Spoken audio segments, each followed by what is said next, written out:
मोखाड्यातील कुपोषणग्रस्त भागामध्ये उद्या जमावबंदी होणार आहे। मोखाडा तालुक्यामधल्या खोज आणि कलमवाडी भागामध्ये उद्या 144 कलम लागू होणार आहे। महिला आणि बालविकास मंत्री पंकजा मुंडे उद्या कुपोषणाने मृत्यू झालेल्या सागर आणि ईश्वर सावरा यांच्या कुटुंबियांची भेट घेणार आहेत आणि त्याच्यामुळे उद्या या 2 ग्रामपंचायतींमध्ये जमावबंदी लागू होणार आहे। महिला बाल कल्याण मंत्री पंकजा मुंडेंच्या दौऱ्याच्या पार्श्वभूमीवर संचारबंदी लागू करण्यात आलेली आहे। कुपोषणाबाबत आदिवासी विकास मंत्री विष्णू सावरांना विरोध झालेला होता।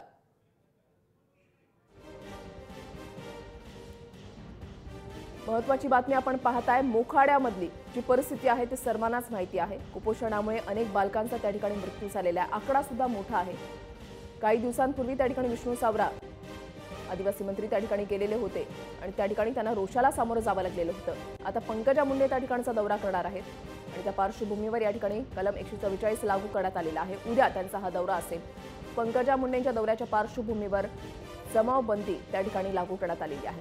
विरोध टाळण्यासाठी दोन्ही गावांमध्ये जमावबंदी लागू करण्यात आलेली आहे। महत्त्वाची आणि मोठी बातमी आपण पाहताय।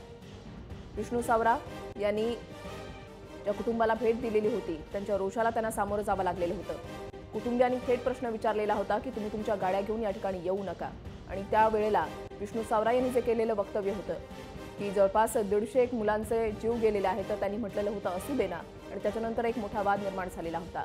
विष्णू सावरा हे असंवेदनशील झालेले आहेत का, सरकार असंवेदनशील झालेलं आहे का, असे अनेक प्रश्न उपस्थित करण्यात आलेले होते आणि त्याच्यानंतर आता पंकजा मुंडे स्वतः मोखाड्यामध्ये जाणार आहेत। उद्या त्यांचा हा दौरा असेल आणि त्या पार्श्वभूमीवर या ठिकाणी जमावबंदी लागू करण्यात आलेली आहे। मोखाड्यातल्या कुपोषणग्रस्त भागामध्ये उद्या जमावबंदी लागू करण्यात आलेली आहे। खोच आणि कलमवाडी या भागात उद्या जमावबंदी लागू करण्यात आली आहे।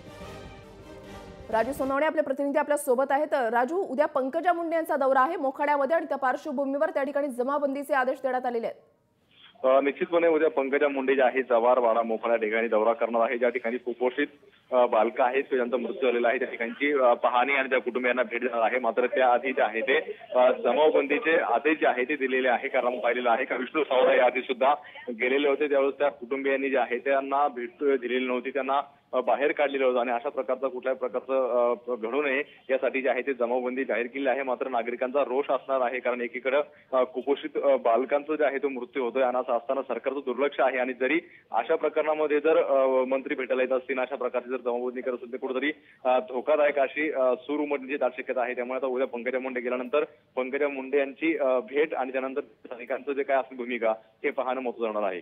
नक्कीच धन्यवाद राजू दिलेल्या सविस्तर माहितीसाठी। पंकजा मुंडे यांचा उद्या मोखाड्याचा दौरा आहे आणि त्या पार्श्वभूमीवर या 2 गावांमध्ये जमावबंदीचे आदेश देण्यात आलेले आहेत।